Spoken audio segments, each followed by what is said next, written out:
The knock came a third time, and the wind tore it away before it was finished. Sunniva heard it anyway. She had been listening to that door all evening the way a hunted thing listens, because behind her the long hall was loud and warm, and none of that warmth was meant for her. Snow hissed against the shuttered windows like something alive that wanted in. The great hearth threw gold across the rushes on the floor, and she stood at the very edge of that gold, where it thinned into gray, a wooden bowl of scraps in her chapped hands, waiting as she always waited to be told she had done something wrong. Beyond the heavy timber door, a man was freezing. She did not know his name. She did not know that the whole shape of her small life was about to turn on nothing more than whether she crossed the floor and lifted the latch. She knew only the sound a voice makes when the cold has crept into the bone, that thin, scraping sound of a person who has already stopped expecting an answer. Please, it came, muffled through oak and iron. Only the fire. Only until the storm turns. At the high table the feast went on without a pause. Her stepmother Gunhild sat straight-backed in dark blue wool, silver brooches at each shoulder catching the light, and beside her Ingrid laughed with her head tipped back, gold braids swinging. The men of the village crowded the benches, ale warm and loud, and the smell of roast pork and hot bread hung so thick that Sunniva's empty stomach turned over on itself. None of them heard the knocking. Or none of them chose to. "There is someone at the door," Sunniva said. Her voice came out smaller than she meant it to. It always did, in that hall. Gunhild did not turn her head. "Then there is someone at the door," she said, "and a lazy thing standing beside it doing nothing, as usual. If it is a beggar, tell him the hall is full. If it is the storm, tell it we are not interested." The men laughed. Ingrid smiled into her cup, pleased the way she was always pleased when Sunniva was made small in front of guests. Sunniva looked at the door. She looked at the fire that was not hers to give. And she thought, as she often did, of her father, 3 winters gone now, who had built this hall with his own hands and had never once turned a cold body away from it. He used to say that a hearth was only truly warm when it warmed a stranger. He had said many things. Her father. And Gunhild had spent 3 winters teaching the whole village to forget every one of them. She set the bowl down. She crossed the floor. And she lifted the latch. The wind came in first, a white fist of it, guttering every candle on that side of the hall and making the whole company hiss and curse. And in the middle of the wind stood a man. He was tall, though he stood bent against the cold. Snow had crusted white in a dark beard and dark hair worn in the long braids of a fighting man. A poor brown cloak, soaked through and stiffening with ice, hung off shoulders that were broad under it. His lips had gone gray. His hands, when he lifted them, were the raw purple of hands that have been out in a killing wind too long, and he could not fully close them. He was, by every sign, a wayfarer of no importance at all, a fur trader whose horse had foundered, a wanderer the road had nearly finished. That was what Sunniva saw. That was what she was meant to see. She did not know, because she could not have known, that she was looking at Halvard, the Alpha King of Frostmoon, Lord of the Stone Keep on the hill, Master of the Wolf and the Moon, the most powerful man in all the fjordlands, who had walked out of his own gates in a beggar's cloak precisely so that no one would know his face. She did not know that half the hall behind her had spent the winter praying for a glimpse of him, and that he was standing in the doorway with ice in his beard, and that not one of them recognized him.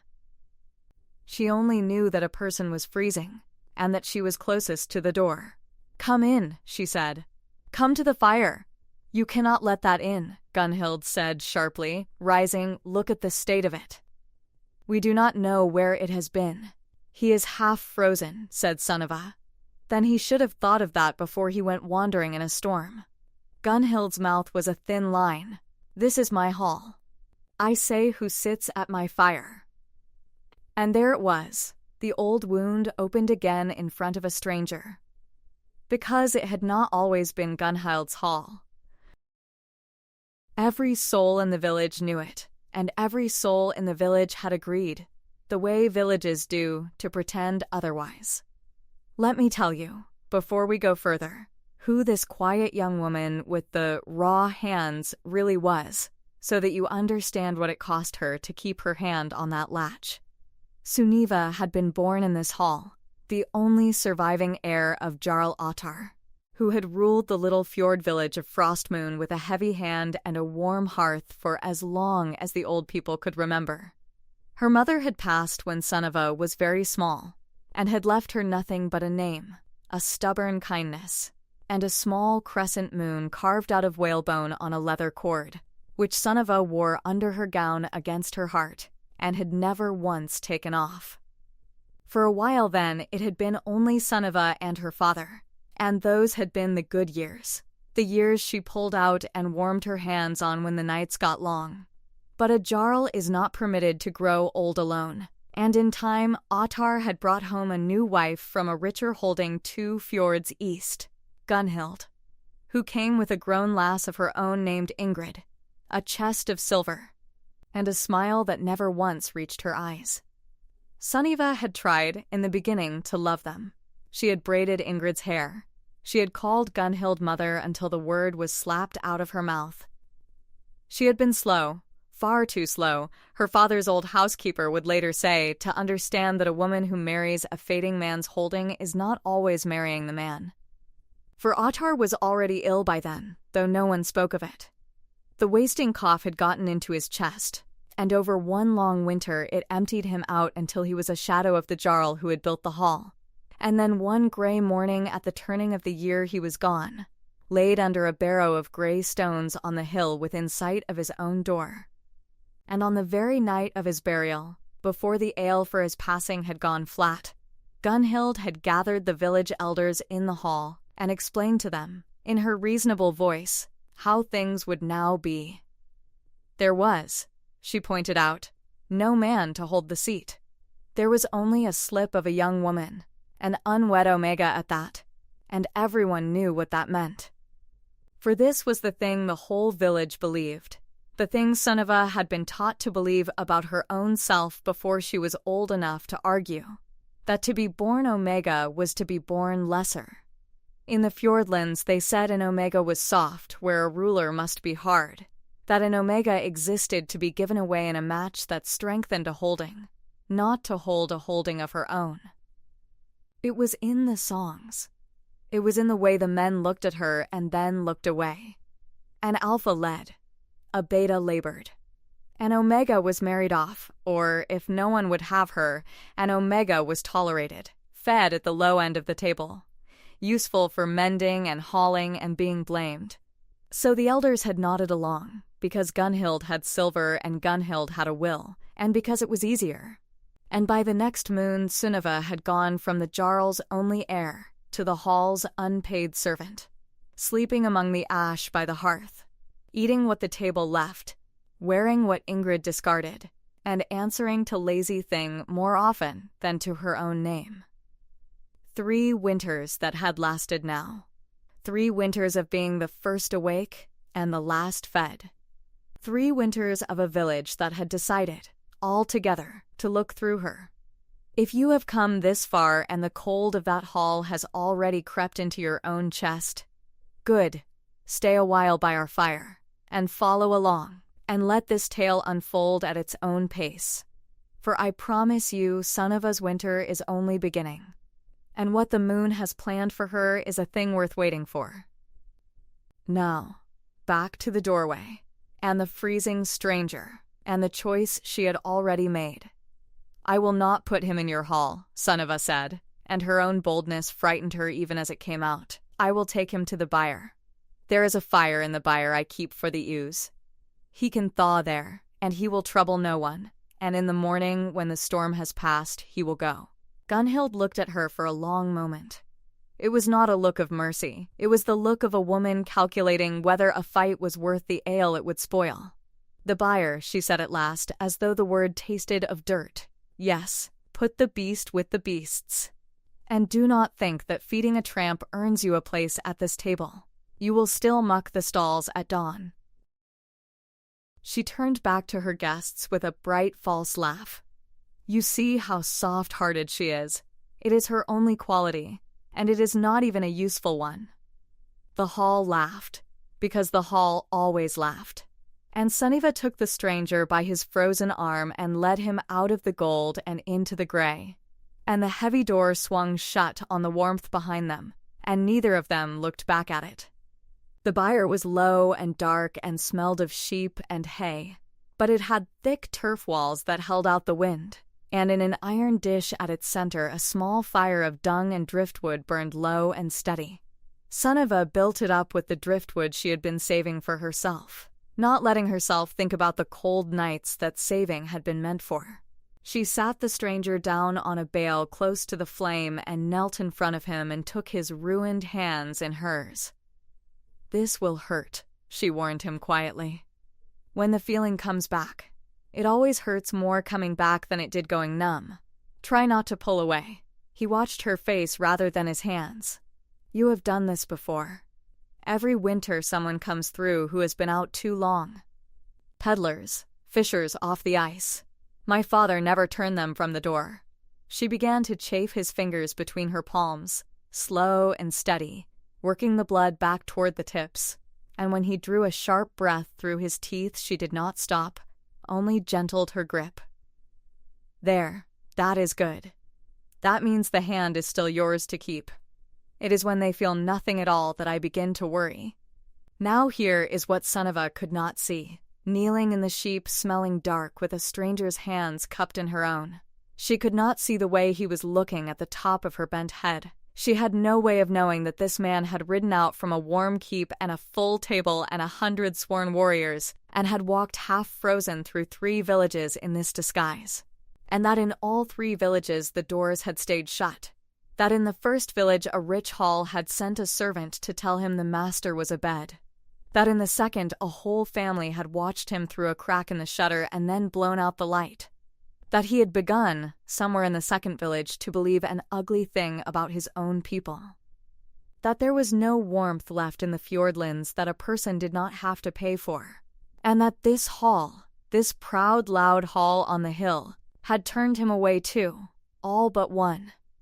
One thin young woman in a mended gown, who had crossed a warm floor into the cold to kneel in the muck and give a stranger back his own hands. Unaware, she chafed the fingers of the Alpha King of Frostmoon, and scolded him gently for going out in a storm, and did not once ask him for anything at all. You are shivering yourself, he said. It was true. She had given the fire her saved wood, and she had given him the warm side of the bale, and the cold of the byre was working into her the way it had worked out of him. I am used to it, she said, which was the plain truth, and which somehow, said out loud to a stranger, sounded so bleak that she tried to soften it. I mean, I run warm. My father used to say I had a coal in me somewhere. Here, and before she could think better of it, she unpinned the patched gray cloak from her own shoulders, her only cloak, the one thing she owned that still fully kept out the wind. And she reached up and settled it around him over his soaked brown one. This is dry. Yours will steam by the fire. Do not argue with me. I have already decided. He did not argue with her. He looked, for a moment, like a man who did not remember the last time someone had wrapped something warm around him without wanting his gratitude for it, or his silver, or his name. What is your name? He asked. Sunniva. Sunniva. He said it slowly, as though setting it somewhere he meant to keep it. It means a gift of the sun. It is a poor joke of a name for a woman who lives in the ashes of the coldest hall in the fjordlands, she said, and surprised herself by almost smiling. And you? What do they call you? Wayfarer? There was the smallest pause.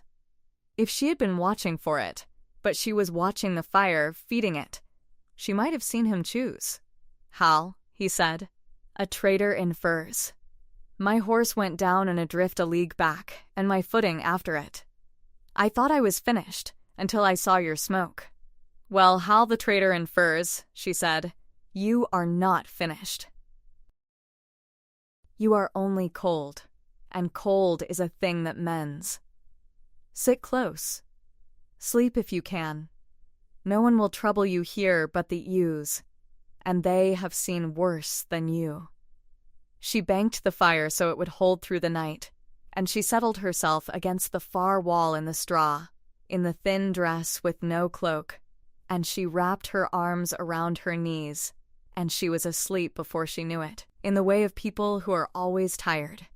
And Halvard the Alpha King sat awake a long time in a borrowed cloak that smelled of wood smoke and someone else's kindness, watching the fire she had built out of the wood she had saved for herself, and he thought about the door he had knocked on in 3 villages, and the one latch in all of them that had lifted, and the hands that had lifted it. Outside, past the turf wall, at the black edge of the snowbound pines, a great gray wolf sat in the falling snow with her ears up and her amber eyes fixed on the low red glow of the byre. And she did not move all night, and she made no sound. She was only watching. She had followed him from the keep, that wolf, the way she always did, keeping to the trees, and she had watched 3 doors close. And now she watched one that had opened. If Sunniva had looked out into the storm, she might have seen 2 coals of amber floating in the dark and been afraid. But she did not look. She slept, and the wolf watched over the sleeping hall of the one who had been kind, and the frost moon rode up over the fjord, enormous and pale, and laid its cold silver light on the snow like a blessing no one in that village had thought to ask for. Morning came white and still. The storm had blown itself out in the small hours, and the world beyond the byre door was a country made new, every roof and pine and fence rail heaped with clean untrodden snow, the fjord a sheet of dull white ice, the sky the washed pale blue of deep winter. Sunniva woke stiff and cold in the straw and lay for a moment not remembering. And then she remembered, and she sat up fast. The bale by the fire was empty. The gray cloak was folded on it, squared at the corners the careful way a soldier folds a thing. The stranger was gone. She was surprised by how much it stung. She, who had learned so well not to expect anything of anyone. She had not expected thanks, but she had thought, foolishly, that she might at least say a proper daylight farewell to the one person in a long while who had spoken to her as though she were a woman and not a chore. She shook out her cloak to pin it back on, and something fell from its folds into the straw and lay there gleaming. It was a pendant. A disk of pale silver on a fine chain, heavier than anything she had ever held, and worked on its face with a device she did not know. A wolf, running, beneath a full round moon. It was warm still from being carried against a body. She turned it over and over in the cold light, and her heart began to beat in a way she did not understand. Because a fur trader whose horse had foundered did not carry silver like this, silver a jarl would be proud to wear. And she thought, she almost let herself think, Sunniva. Gunhild's voice cracked across the yard like a whip. The stalls do not muck themselves, and you have let a whole night's cold into the hall. Move. She closed her hand over the pendant and tucked it, and the question with it, deep into her gown beside the whalebone moon, and she went to muck the stalls, because that was what her mornings were. But all that short gray day, as she hauled and swept and was scolded, one thought kept surfacing in her like a fish rising under ice. He left it in my cloak. Not dropped. Left, folded the cloak careful as a gift, and left me the finest thing he owned, and slipped away before I woke so that I could not give it back. She could not know that Halvard had walked out into the blue dawn with his own resolve hardening in him like the ice on the fjord, that he had looked back once at the sleeping woman in the straw and made a decision that would turn the whole village upside down before the moon was full again. She only knew she had a wolf and a moon in silver hidden against her heart, and a feeling she had no name for, and a great deal of dung to shift before dark.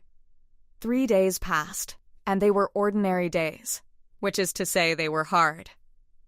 And then on the fourth day a rider came to Frostmoon, and nothing in the village was ordinary again. He came at midday, down the fjord track from the direction of the keep, and the whole village turned out into the snow to see him, because a rider in the deep of winter meant news, and news was rare. He was a big, gray, bearded man in a brown bear cloak, mounted on a tall gray horse, and he carried a banner on a lance that made the older folk go quiet when they saw it. A gray wolf, running. On a white field, beneath a full moon. The very device that lay hidden at that moment against Sunniva's heart. She stood at the back of the crowd with a yoke of water across her shoulders and felt the silver disc burn cold against her skin. The rider drew up before the hall and did not dismount.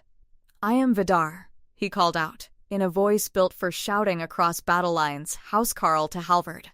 "Alpha King of Frostmoon, Lord of the Keep and the Fjordlands, Master of the Grey Wolf and Keeper of the Moon Vows. I bring the king's word to every hall and holding in his lands, and Frostmoon is the last of them, so hear it well." A murmur went through the crowd like wind through barley. Gunhild pushed her way to the front, Ingrid at her heel in her best gold gown.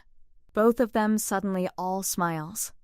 "The king," Vidar went on, "has passed the years since his father's barrow without a mate, and the Fjordlands have gone without a queen and without an heir. And this the king means to mend. At the rising of the full frost moon, 7 nights from now, there will be a great feast in the keep, and to it are summoned every free household of the Fjordlands, every hall, every holding, every soul who would come. For the king has said he will choose his mate at that feast, from among his own people. And he has said a thing that has set every hall from here to the sea to talking." Vidar paused and let it land. "He has said he will not choose by silver, nor by blood, nor by beauty. He has said he has already seen, with his own eyes, the heart he means to crown. And he has said that the whole of the Fjordlands should come and witness whom the moon has chosen." The uproar was immediate. Gunhild's face had gone through 3 colors and settled on triumph. Already, you could see her thinking it. Already she was measuring Ingrid against a crown, because what else could he has already seen the heart he means to crown mean? Except that the king had passed through in some progress she had failed to properly feat, and had glimpsed her lovely Ingrid at a well or a window, and had lost his heart. It was the only story Gunhild's mind could hold. It did not once occur to her.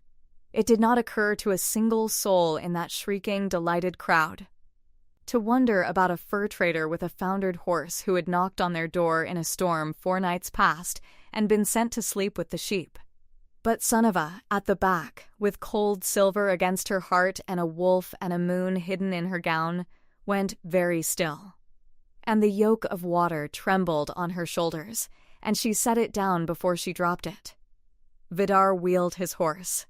Before he rode, his eyes swept the crowd once, slow, the way a man counts a room, and for the space of 1 breath they stopped on the thin water carrier at the back. Stopped and held. And something passed over the old warrior's weathered face that might almost have been the beginning of a smile. Then he was gone up the white track in a spray of snow, the wolf and moon banner snapping, and the village exploded into a week of frenzy. What a week it was! Every chest in every hall was thrown open, every length of dyed wool, every silver pin, every thread of trim was fought over and bargained for and sewn far into the nights. The village had 1 seamstress worth the name, and she did not sleep. And in the hall on the hill, Gunhild ran a campaign as careful as any war. Ingrid was to be perfect. Ingrid was to be dressed in cloth of saffron with a girdle of silver links, her flaxen hair braided with white winter roses, her hands kept soft, her voice kept sweet. Gunhild drilled her in how to walk, how to lower her eyes and raise them, how to say clever nothings. No expense was refused.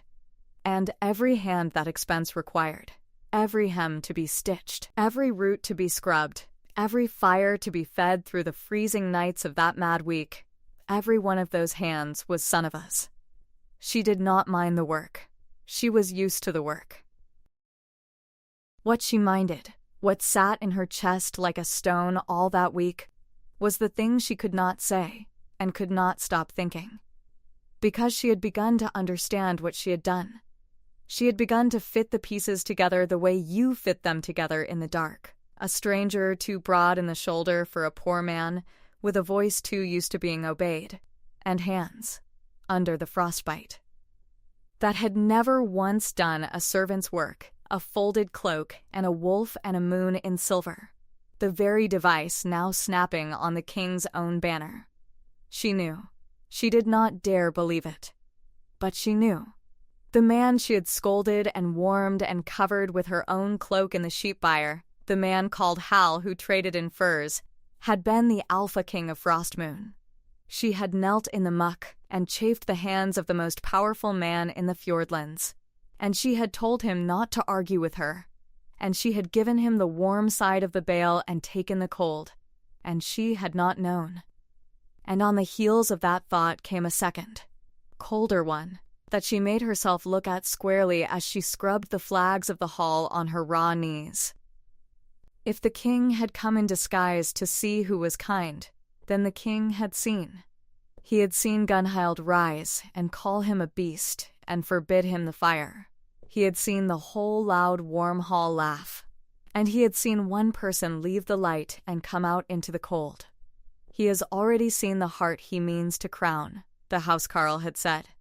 Sunniva knelt on the whetstone with the scrubbing cloth going still in her hands, and she did not let herself finish the thought, because to finish it and be wrong would break something in her that 3 winters of Gunhild had not quite managed to break.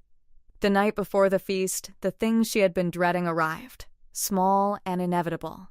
She had dared to leave out, on the bench where Ingrid would find it, her one poor hope. A gown she had made for herself in stolen moments all that week, out of a length of undyed gray wool the seamstress had cast aside, plain as a dove, but clean and whole and hers. She had thought, she had let herself think, that she might go, that the summons had said every soul who would come, that she might stand at the very back of the king's hall in a clean gray gown and simply see, with her own eyes, whether the thing she did not dare believe was true. Gunhild found the gown before Ingrid did. She held it up between 2 fingers as though it were something scraped off a boot. "And what," she said softly, "is this?" "It is mine," Sunniva said. "I made it from wool that was thrown away. I have taken nothing that was not cast off. I only thought," the summons said every household, "I thought I might stand at the back and watch." "You thought." Gunhild came close, and her voice dropped to the low place it went when she meant to wound. "Let me tell you what you are, so that you stop thinking. You are the leavings of a buried man's first mistake. You are an Omega no Hall would take even with your father's name still warm, which is why you are here scrubbing my floor instead of gracing some other man's hall. Do you imagine, do you truly imagine, that the Alpha King of all the Fjordlands is going to look up from a hall full of the finest women in his kingdom and see you?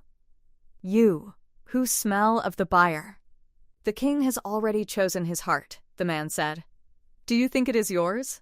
She laughed, and the laugh was worse than a slap. "Ingrid goes to the feast. You stay and keep the fires, so that this hall is warm when we come home crowned.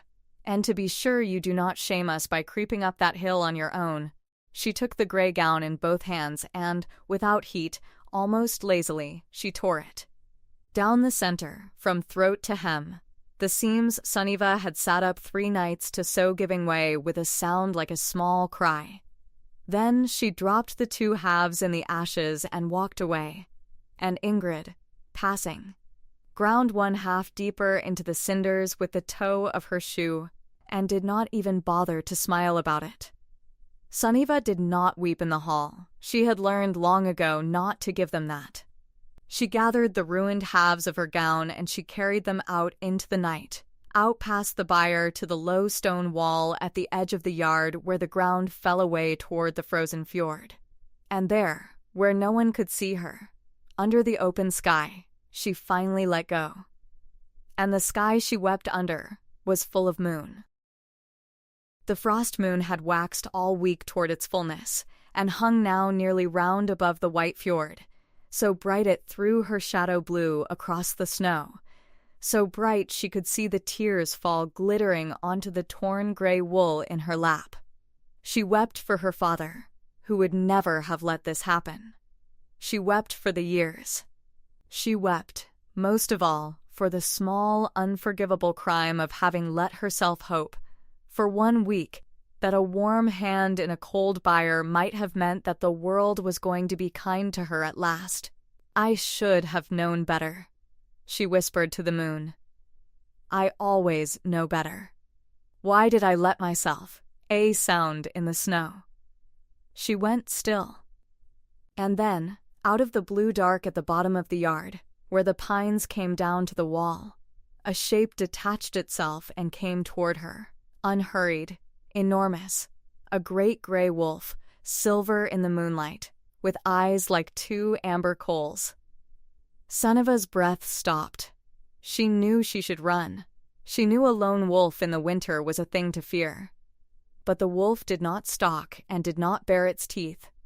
It came to the wall, and it stopped an arm's length from her, and it sat down in the snow and looked at her with its head tipped, calm as an old dog by a hearth, and she understood, without knowing how she understood, that it had not come to harm her. It had come to sit with her. It had, she would later think, been sent. You, she breathed, and a laugh broke out of her in the middle of the tears, helpless and astonished. You are his. You are the wolf on the banner. She did not dare touch it. But she stopped weeping. She sat under the enormous moon with the ruined gown in her lap and a king's wolf sitting guard an arm's length away, and something in her that had been clenched tight for 3 winters slowly began to unclench. He is real then, she said to the wolf. It was him, wasn't it? The wolf only watched her, breath steaming silver, and that was answer enough. She did not sleep much that night. When the gray of morning came, the wolf was gone as though it had never been, but the snow by the wall was printed with the great round tracks of it, so she knew she had not dreamed. And up the hill, all that day the village made ready, and cart after cart of finery went up the white track toward the keep where the Frostmoon feast would be held that night. Gunhild and Ingrid went in the best cart with the seamstress fussing at Ingrid's braids the whole way. Sunniva was left in the empty hall with a list of tasks as long as her arm and an order not to let the fires die. She kept the fires. She swept the empty hall. And as the winter dark came down and through the high windows, she saw the glow begin to build on the hilltop where the keep was. Torchlight and firelight, the whole keep lit up like a coal against the night, and faint on the frozen air the sound of horns and voices climbing the hill. She stood alone in the middle of the swept and silent hall that had once been her father's, and she made a decision that a wiser woman, a woman better trained by grief, would never have made. She was done keeping fires while other people were warmed by them. She would go up the hill. Not in a torn gown, not to shame anyone, not even to be seen. She would go and stand at the very back in the dark at the edge of the torchlight, one more face among the hundreds.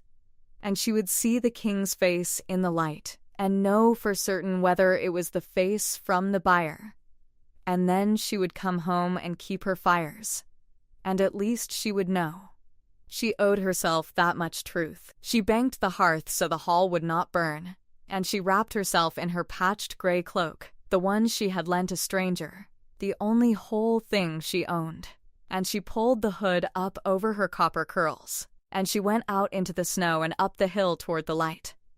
And at the black edge of the pines along the track, keeping pace with her the whole way up, Silver and silent and unafraid, a great gray wolf walked her to the king's door.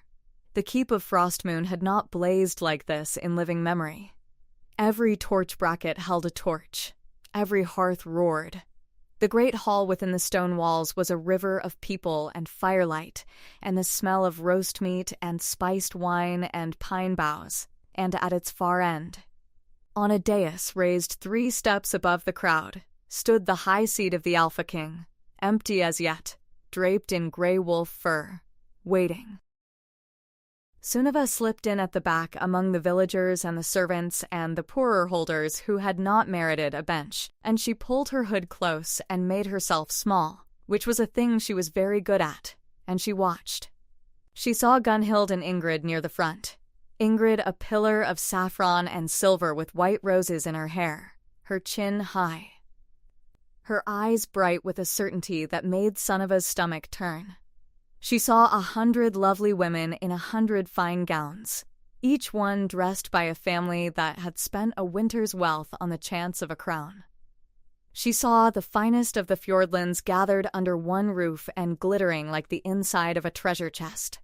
And she looked down at her own patched gray cloak and her chapped hands, and she nearly turned around and went home. She did not belong in this room. Everyone in this room had spent their whole lives being told they might belong here. She had spent hers being told she belonged in the ashes. Then the horns sounded, 3 long notes that shivered the torch flames, and the hall fell into a silence so complete you could hear the fires breathe, and a herald cried out, "The Alpha King." The Alpha King comes. And Halvard came into the hall. He came from a door behind the dais, and he walked to the high seat and turned to face his people, and Sunniva, at the very back, put her raw knuckles against her mouth to keep from making a sound. It was him. There was no more not daring to believe. It was the face from the byre, the same dark braided hair and beard, the same scar through the brow, the same steady gray eyes. But where in the byre he had been gray-lipped and bent and wrapped in a poor brown cloak, here he stood in his full strength in a mantle of gray wolf fur clasped with silver, a circlet of dark iron on his brow, and on his right hand, catching the torchlight, a heavy silver signet worked with a wolf running beneath a full moon, the twin of the pendant that lay, that very moment, warm against Sunniva's heart. The man she had scolded for going out in a storm. The man whose ruined hands she had held. The Alpha King of all the fjordlands. Her knees went. She caught herself on the shoulder of the man in front of her, who did not notice, because every eye in that hall was on the dais. "Frostmoon," Halvard said, and his voice filled the stone hall without seeming to rise. "You have come a long way in the deep of the year. And I thank you for it. You have come because it is said I mean to choose a mate tonight, and that is true. And it is said I mean to choose by something other than silver and blood and a fine gown, and that is also true. So before I choose, let me tell you all a story, for you have earned the truth of it, and I mean this hall to know exactly why the woman I crown tonight will wear the moon." A rustle through the crowd. Gunhild, near the front, lifted her chin and laid a proud hand on Ingrid's shoulder. Sunniva could not breathe. 9 nights ago, said the king, I put off my mantle and my ring and everything that names me king, and I put on the poorest cloak in my keep, and I walked out alone into my own lands. I did this because a crown is a cold thing to wear alone, and because my father told me before he went under his barrow that a ruler who would know his people's true face must first show them a face that cannot reward or punish them. He must go among them as no one, as a beggar, as a stranger with a foundered horse and empty hands who can give nothing back. And he must see who, in the whole of a hard winter, will open a door to that stranger anyway, not to a king, not to a purse, but to a freezing nobody in the snow. For that, my father said, is the only heart worth crowning, because that is the only kind of warmth a king can trust. the kind that is given when there is nothing at all to be gained by giving it. The hall was utterly silent now. Some faces had begun to go pale. In the front row, Gunhild's proud hand had frozen on Ingrid's shoulder. I walked through 3 villages of the Fjordlands in that cloak, Halvard went on, and his voice had gone quiet and hard, and I knocked on the doors of the great and the rich, and I told them I was a poor man freezing in the storm, and I asked only for a place by the fire until it passed. And in the first hall they sent a servant to say the master was aped, and in the second, a family watched me through the shutter and put out their light. And on the 4th night I came, half finished by the cold, my hands past feeling, to the largest hall in Frostmoon. A proud, warm, loud hall, full of feasting, and I knocked, and a woman rose from the high table and called me a beast, and told me the hall was full, and forbade me the fire, and the whole company laughed. Now the pale faces were turning, here and there, toward Gunhild. Gunhild had gone the color of tallow.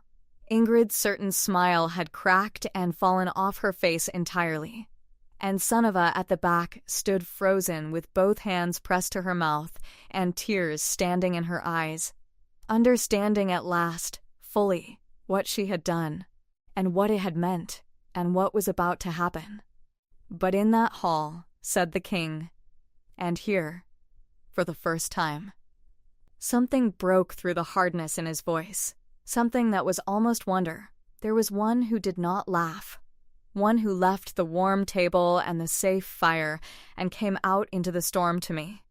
She would not put a strange, dirty, freezing man into her hall, but she took me to the byre where she kept a fire for the ewes. And she built that fire up with driftwood I later learned she had been saving for her own cold nights, and she knelt down in the muck in front of a stranger and took my ruined hands in hers and gave me back my own fingers, one by one, and scolded me the whole time for being fool enough to go out in a storm. And when she saw that I still shivered, she took the only cloak she owned off her own shoulders and wrapped it around me, and she took the cold side of the bale for herself, and she asked me nothing. Not my rank, for I had none to show her. Not my thanks. Not my silver. She did not know I was a king. She had every reason to believe I was nothing and no one, a beggar who could never repay her a single thing. And she was kind to me anyway. She was kind to me because I was cold, and she was warm, and to her that was reason enough. He lifted his right hand then, the one with the signet, and turned it in the torchlight so the wolf and the moon flashed out over the hushed hall. I left before she woke, he said, because I had already decided. And I did not want her kindness bought after the fact by the knowing of who I was. I left her the one thing I carried that could tell her the truth when she was ready to see it. And I have counted the nights until this one. He lowered his hand. His gray eyes lifted from the front rows where the great families stood dressed in their fortunes, and they went, unerring, over their heads, down the whole length of that blazing hall, to the small hooded figure standing alone in a patched gray cloak at the very back in the dark. And the whole hall turned to follow his gaze. Sunniva, said the Alpha King, and his voice was not the voice of a king giving a judgment. It was the voice from the byre, low and unhurried and warm. Heir of Ottar, I know you are there. I have watched that hood all this while pretending it could hide from me. Will you come up here, please, where I can see the face of the only person in my kingdom who was kind to me for nothing? You are keeping the whole hall waiting, and you are keeping me waiting most of all. For a moment Sunniva could not move at all. 100 faces had turned to her. She saw Gunhild's, gone slack and ashen. She saw Ingrid's, twisted with a fury too large for it. She saw a whole hall of the Fjordland's finest staring at the young woman in the mended cloak whom the king had just called by name before them all. And her old training screamed at her to shrink, to apologize, to make herself small and disappear. Instead, she reached up with a shaking hand and pushed back her hood, so that her copper curls came loose and caught the firelight, and she drew a breath, and she began to walk. Down the long hall she went, between the parting rows of the astonished and the great, in her patched gray cloak and her chapped hands, and her father's stubborn kindness, straight toward the dais and the man on it. And with every step something changed in the way she carried herself. Some weight of 3 winters sliding off her shoulders one pace at a time. And as she passed the low doors of the hall, a shape slipped in beside her out of the winter night. A great gray wolf, silver in the firelight, and paced her the length of the room, matching her step for step, and lay down at the foot of the dais as she reached it, calm as anything, so that a gasp went round the hall, because the king's own wolf did not walk beside just anyone. Halvard came down the 3 steps to meet her. He did not tower over her from the dais. He came down onto the floor of his own hall and stood before her, as he had stood in the byre door, a man and not a crown. From within his mantle he drew something out and held it up, and the firelight ran along it. A disk of pale silver on a fine chain, a wolf running beneath a full moon. "It's twin. You kept it," he said quietly, for her and not for the hall, though the hall strained to hear. "Against my heart," she said, and her voice shook, every day since. "I did not, Hal. I did not know. If I had known who you were, I would have." "If you had known who I was," he said, "your kindness would have been worth nothing, and I would never have come back for it. Do you not see? It is because you did not know. It is because there was nothing in it for you and you did it anyway. That is the whole of it. That is the only thing I was looking for in the whole of my kingdom, and I had begun to believe it did not exist. And then you opened a door." He took her chapped hand in his, and she felt that his hands had healed clean, the hands she had saved. "I told my people I would crown the heart I had already seen. Sunniva, heir of Ottar, you are the heart. Before this whole hall, I ask you, will you wear the moon? Will you be my mate, and the queen of the fjordlands, and warm a cold king's hall for the rest of both our lives?"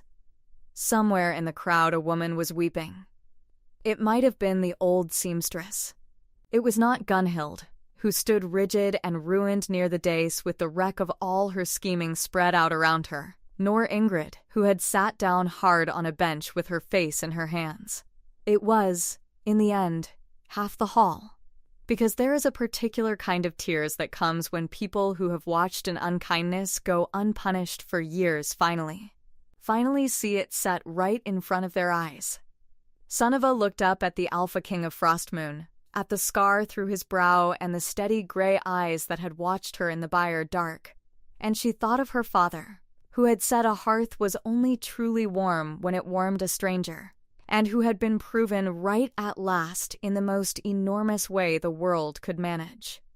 And she found that she was not afraid.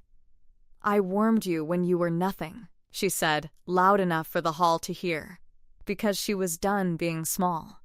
"So I suppose I can warm you now that you are a king." "Yes, Halvard, I will wear the moon." The hall came apart with the roar of it, and Halvard the Alpha King lifted the silver moon on its chain and settled it around the neck of the woman who had once wrapped her only cloak around a freezing stranger, over the old whalebone moon her mother had left her. 2 moons now against her heart, and he raised her chapped hand high so that all the fjordlands could see whom he had chosen.